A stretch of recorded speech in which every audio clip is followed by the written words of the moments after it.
How do you make screws? Most commonly, you can make screws on the lathe. You just open the guts of the machine, you replace the gears, and Bob's your uncle, the lathe is automatic monstrosity that can cut your screws and kill you at the same time, yes. Whoops. And I always wondered, can you make a clock out of those gears? So I bought a set of change gears. Wow. These gears are supposed to go on a mini lathe and they're relatively cheap, so I got these. These are metal, by the way. Metal would have been nicer. You better believe it. But before we get started, I think it's really important we go over the fundamentals of what makes a clock tick. Okay, so for simplicity's sake, let's take only the minute hand. We'll deal with the hour hand later, it's less important. So the minute hand completes 1 revolution in 1 hour. Now the reason we use a pendulum is because it has a harmonic motion, which allows us to have relatively accurate ticking of the clock. Hello, Katze. So if you want the hand to complete 1 revolution every hour, that would mean the pendulum needs to swing once a minute.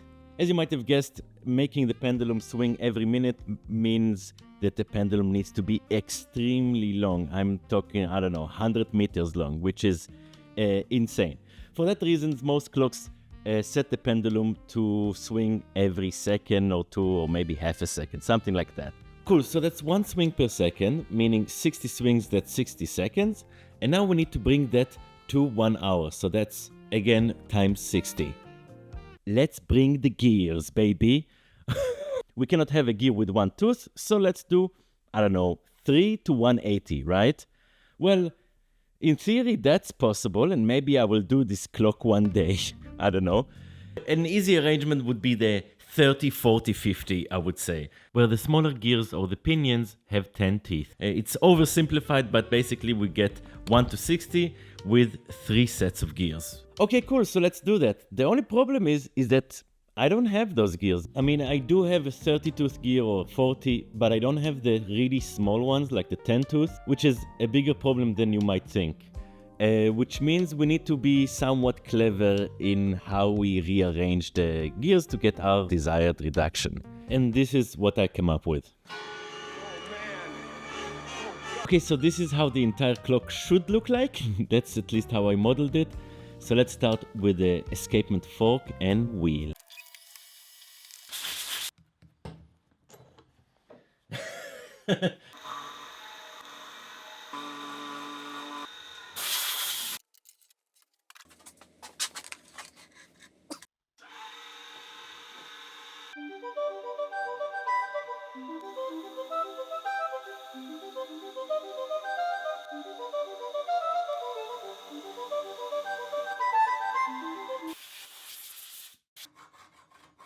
Maybe I shouldn't have used this chunk. We did it.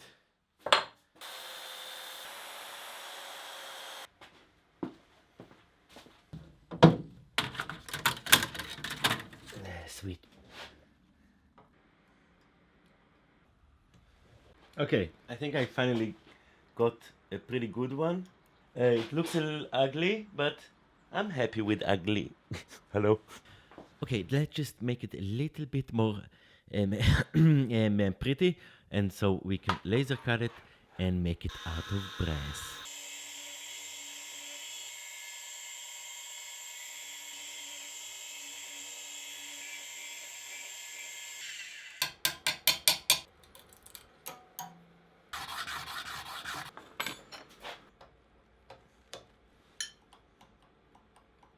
Yeah, baby, maybe, baby, maybe, baby, baby, baby. Whoops. Pendulum.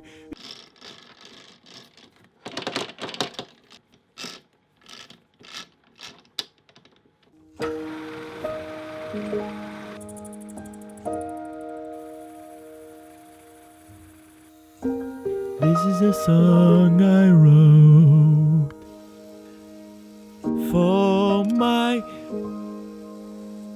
clocks in the world.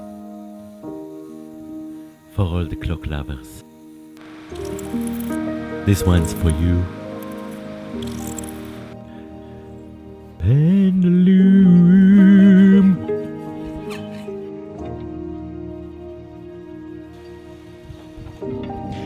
You swing like a pair of balls. Not only did I 3D model the project, I also printed myself a technical drawing. Look at me, I'm practically inheritance machining. There are lots of axles we need to start turning, so let's get montaging.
Hello there.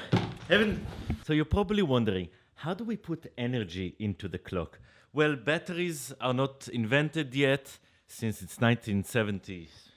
I'm gonna make the clock with the weight. Now, there are two things we need to address. The first one is that the weight needs to go somewhere, meaning since it's a clock that sits on the table, the weight needs to be brought up so it has enough space to travel. The second thing is that once we wind the weight back up, we don't want to wind the whole clock backwards, right? That would be stupid.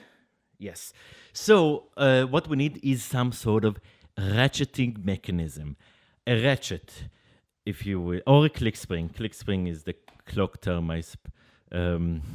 Let's do that, right? So this was kind of my first attempt to make a ratchet mechanism. The ratchet wheel itself is fine, but the spring is kind of bad. I thought I would be cheeky and do only the spring and the clickety at the same time. I know this doesn't make sense, but bear with me. Let's make this a little bit better. Oh yeah, baby.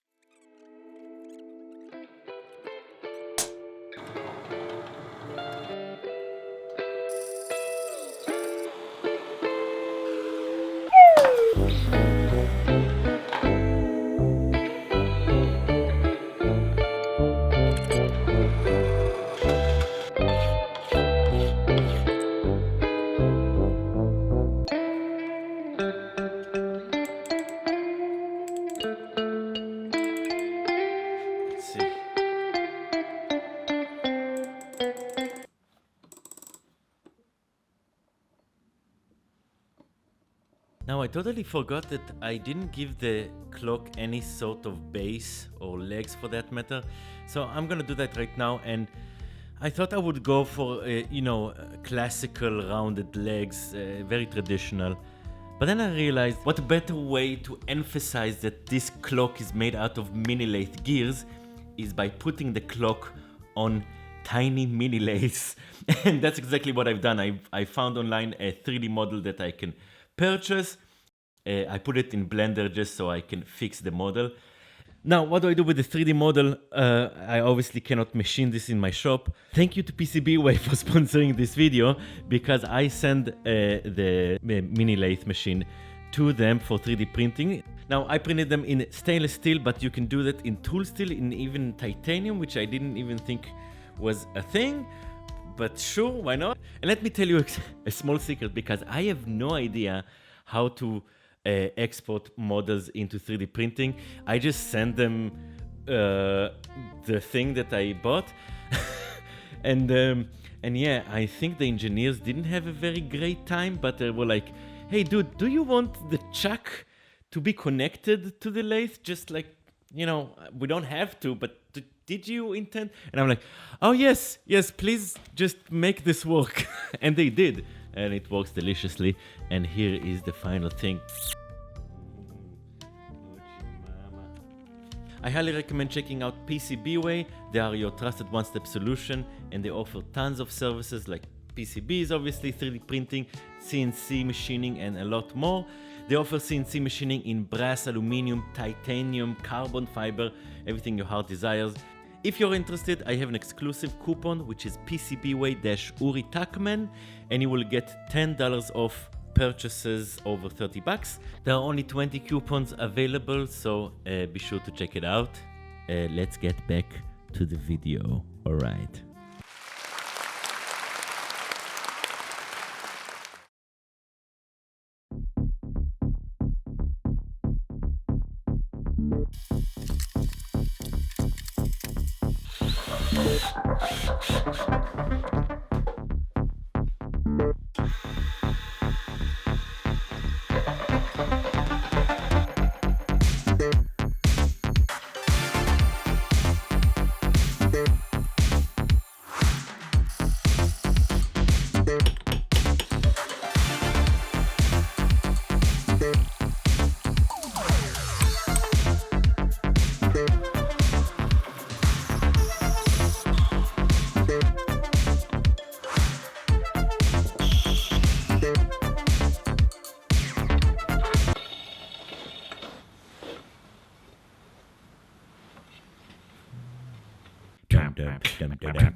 This wait might be a little long, just a little bit long, which for a tabletop clock, that's probably a bad idea because I will have like 20 minutes of travel. Whoops! So, look, my goal is not to bore you. I don't want to have an entertaining experience. However, we need to talk a little bit about mathematics. Now, as you might know, a normal clock has a minute hand and an hour hand. One shows 1 hour and the other shows 12 hours. So let's assume this minute hand really does 1 revolution every hour.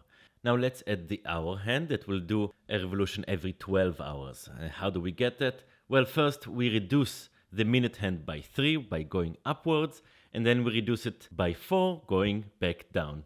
And this way we get a reduction of 1 to 12, as well as having the 2 hands in one axle, which is very nice and very pretty, and Bob's your uncle. But unfortunately, I cannot do it with my clock. As you can see, I have 2 dials and not just the 1 dial. And the reason is simple. I don't have the combination of gears to go back into the same axle. As you can see, the 2 gears are not the same size, and obviously the spacing will be off. So I will have to put the hour hand someplace else to accommodate for that.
Whoops, the gear is too big. Whoops, I didn't think about that.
Where is it?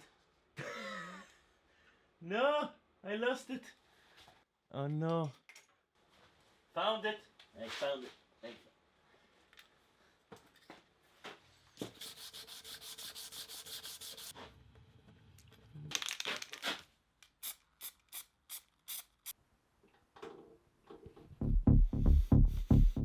Achoo!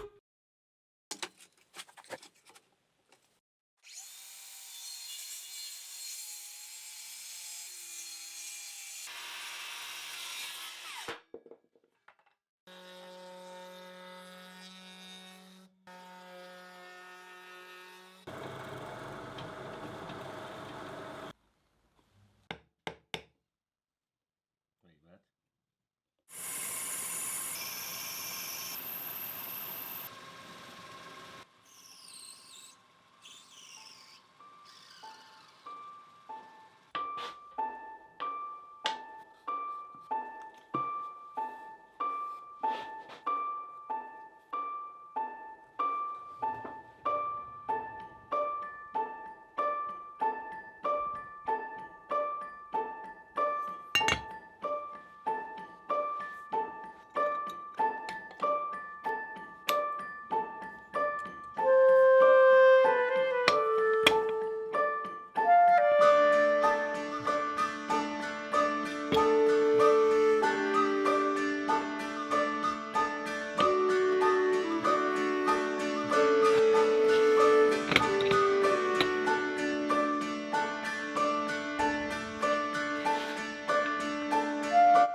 Whoops.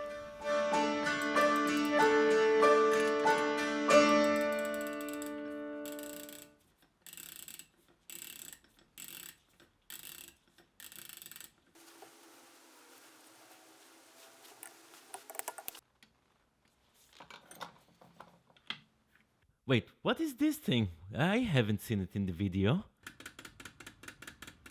Well, the idea is that it allows the pendulum to be adjusted up and down so the clock can be more accurate, but in the end I kind of didn't use it, so yeah, just ignore it, okay, for now. Thank you very much.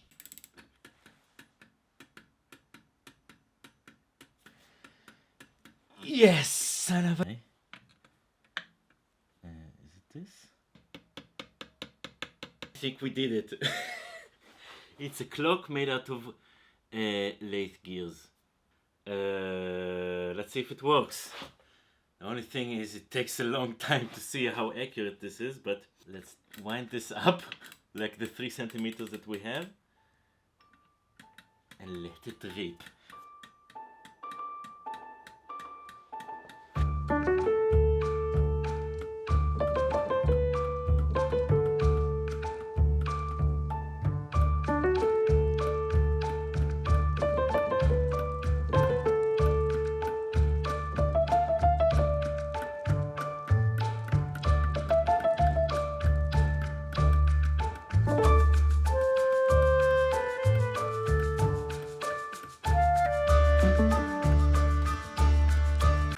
gonna run it for 5 minutes and see how accurate is this clock. Put it on 60 and let's go. Give it 5 minutes.